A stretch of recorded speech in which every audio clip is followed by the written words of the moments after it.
અમદાવાદના નરોડા વિસ્તારમાં વધુ એક વખત હચમચાવી મૂકે તેવી ઘટના બની છે। પ્રેમ લગ્ન કરનાર યુવતી પર અજાણ્યા શખ્સો દ્વારા જ્વલનશીલ પદાર્થ ફેંકવામાં આવ્યો હતો।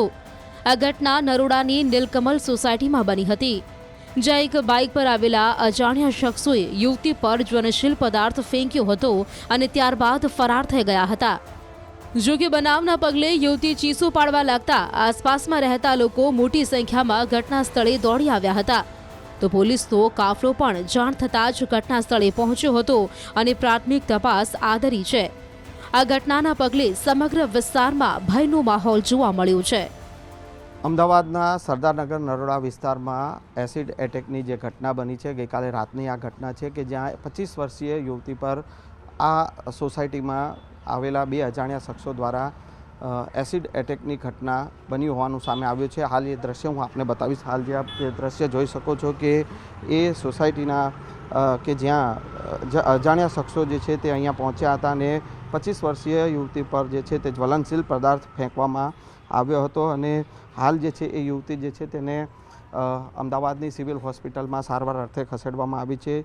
જે વિગતો જે સામે આવી છે અને જે પોલીસ ફરિયાદ જે છે તે કરવામાં આવી છે, તેમાં આ યુવતીના લગ્ન જે છે તે 2023માં પ્રેમ લગ્ન કર્યા હતા અને તેના પિતાને પ્રેમ લગ્ન પસંદ નહીં હોવાથી તેના પિતા દ્વારા આ હુમલો જે જ્વલનશીલ પદાર્થનો હુમલો કરવામાં આવ્યો હોવાનો આરોપ લગાવવામાં આવ્યો છે અને હાલ સમગ્ર મામલે પોલીસ ફરિયાદ કરવામાં આવી છે અને પોલીસે હાલ સમગ્ર મામલે તપાસ શરૂ કરી છે।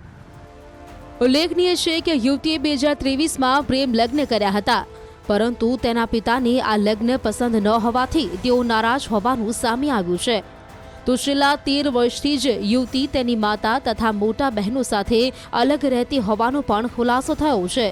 ત્યારે ગત મોડી સાંજે આ બનાવ બનતા પરિવારજનો અથવા પિતાની સંડોવણી હોવાની આશંકા સેવાઈ રહી છે। મહત્વનું છે કે બનાવના સીસીટીવી ફૂટેજ સામે આવ્યા છે, જેમાં જોવા મળે છે કે હેલ્મેટ પહેરીને આવેલા શખ્સો આ યુવતી પર જ્વલનશીલ પદાર્થ ફેંકીને ફરાર થઈ જાય છે।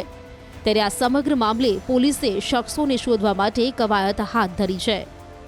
કાલે અહીંયા એક બાઇક ઉપર એ ભાઈ છોકરીને મૂકવા આવ્યા હતા, એટલે એમને મૂક્યું અને તરત પાછળથી બીજી બાઇક આવતી હતી। એ બાઇક ઉપર એક માણસ કે બે હશે એ ખ્યાલ નહીં મને, હું ઘરમાં હતો, એને બૂમ પાડી જોરથી, એટલે હું તરત ઘરમાંથી બહાર આવ્યો એટલે એને પૂછ્યું શું થયું બેટા, કે એસિડ નાખ્યું છે। એટલે મારા વાઈફ પાણી વાણી લાવીને એને બધું છાંટ્યું, ધોયું આખું અને પૂછ્યું એને કેટલા દેખાય છે, આ બધા એને સાચું કહી દીધું। એટલે એને કોઈ વધારે